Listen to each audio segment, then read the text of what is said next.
All right, so ChatGPT search, huh?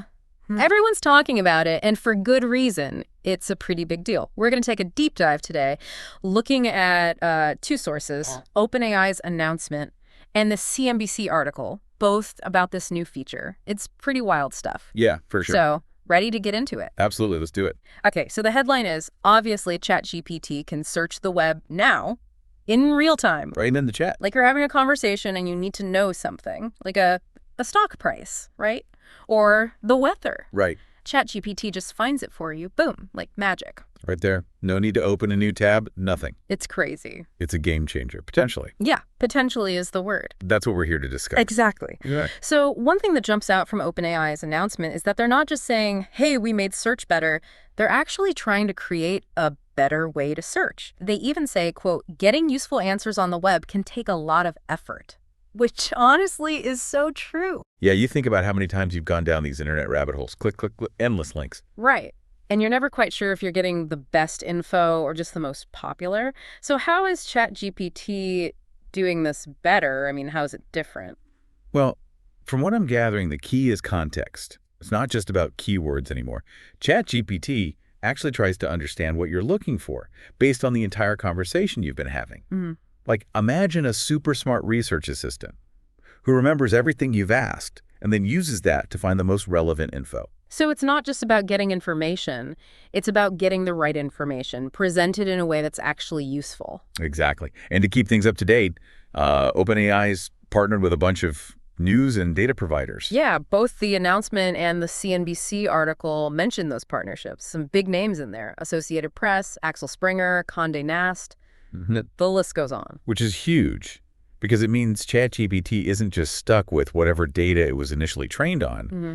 It has access to the most current stuff. It's constantly learning. Basically, yeah. Which, makes you wonder about the implications for a company like Google. They've dominated search for so long. What happens now? The CNBC article actually talks about that. Like, could this be a real challenge to Google's dominance? And then there's Microsoft, right? Right. They're a big investor in OpenAI, but they also have Bing. So it's a really interesting dynamic. What does it mean for them? Yeah, it's going to be fascinating to see how this all plays out. Totally. But you know what I'm really curious about? What does this mean for, like, the average person? You, the listener. Exactly. Will you start using ChatGPT for all your searches? Will it change how you find information online? That's the big question. Yeah, for sure. Before we get too deep into those implications, though, I do want to touch on the tech behind this. Yep. OpenAI mentions this model called GPT-4o. What exactly is that? Okay, so GPT-4o. Think of it like the engine that powers ChatGPT's web search. It's their most advanced model. Right. And the interesting thing is they're not just building everything from scratch. Right. They're leveraging existing tech. They're using third-party search providers, even Bing. Okay. And then combining that with all the content from those publishing partners we talked about. So they're basically creating this really sophisticated system that pulls from a bunch of different sources. Yeah, and that allows it to, provide a more nuanced understanding of the information it's accessing. Okay, that makes sense. They're really thinking about how to access and interpret information in a smarter way. And the thing is, they're already looking beyond just basic search.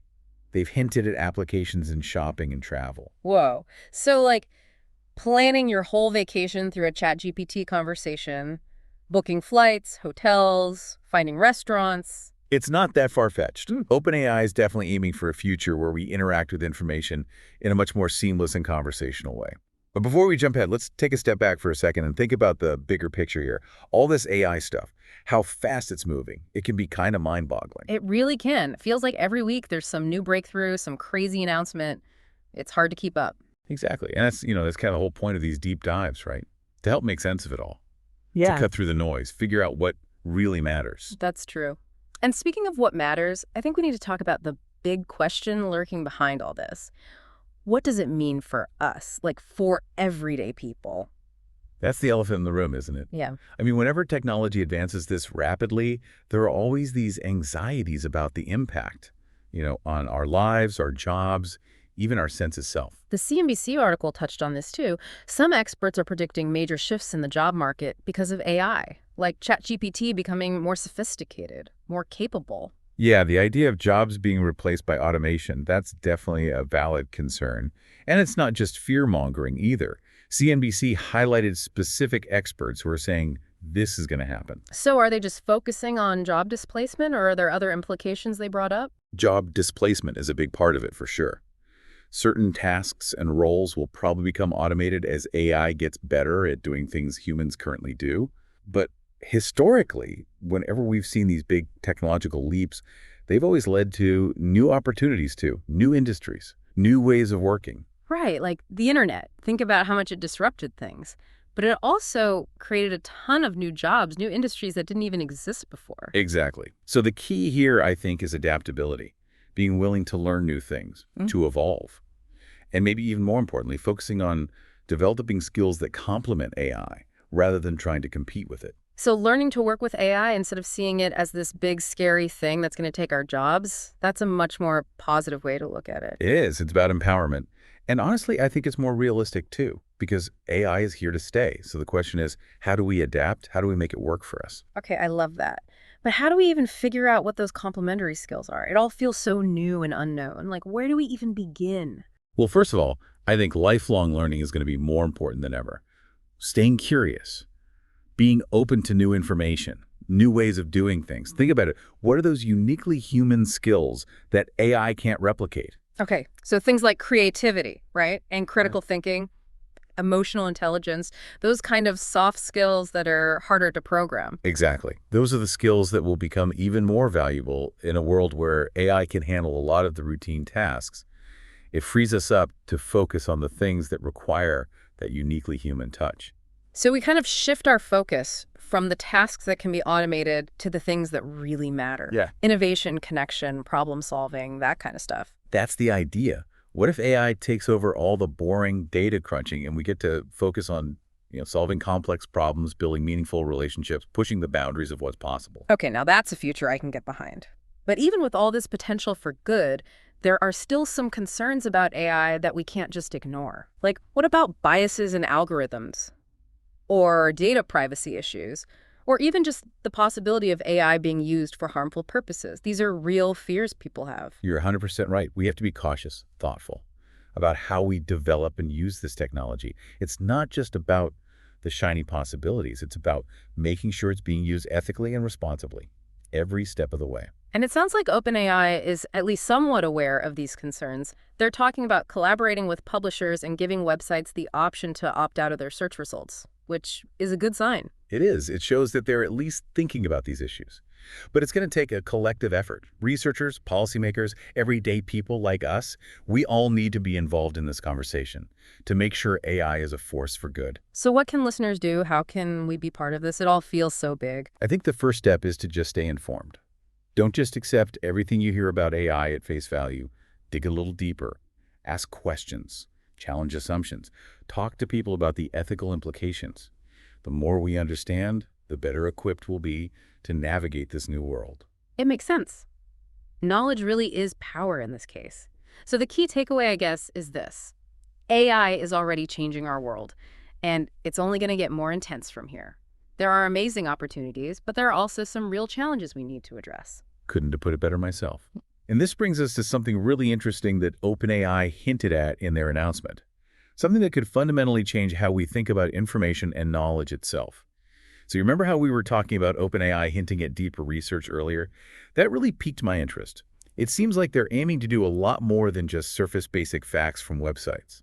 Yeah, you mentioned it could change how we think about information itself. That's a pretty bold claim. What exactly did they say? Well, they talked about using the reasoning capabilities of their most advanced models to go beyond just basic information retrieval.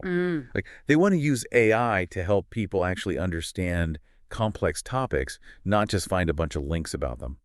Okay, I'm intrigued, but I'm not quite picturing it. What would that actually look like in practice? Think about it this way. Imagine asking ChatGPT a really complex question, something with a lot of nuance. Something that requires looking at different sources, weighing different perspectives, maybe even drawing inferences and conclusions based on what it finds. Ah, I see. So it's not just about finding the information, it's about processing it, making sense of it in a deeper way, almost like having a conversation with, like, a super intelligent research assistant.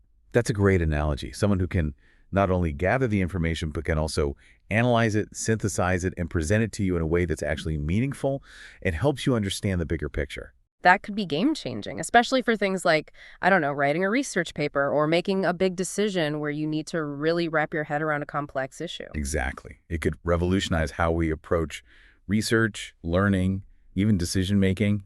It could even help us identify patterns and connections that we might not have seen on our own, potentially even challenge our own assumptions and biases. Wow. Okay, my mind is officially blown. But this all brings up another question. If AI can become this sophisticated, capable of actual reasoning and understanding, is there a limit to how far it can go? Could it, like, surpass human intelligence altogether? That's the million-dollar question, isn't it? Yeah. It's one that's been debated by philosophers and scientists for decades. And honestly, it's a topic we could dedicate an entirely separate deep dive to. Huh. True. But for now, I guess the takeaway is that we're still in the early stages of all of this. There's so much potential yet to be explored. Who knows what the future holds? Exactly. And that's what makes this whole conversation so fascinating and honestly a little bit daunting, too. We're standing at the edge of something truly transformative.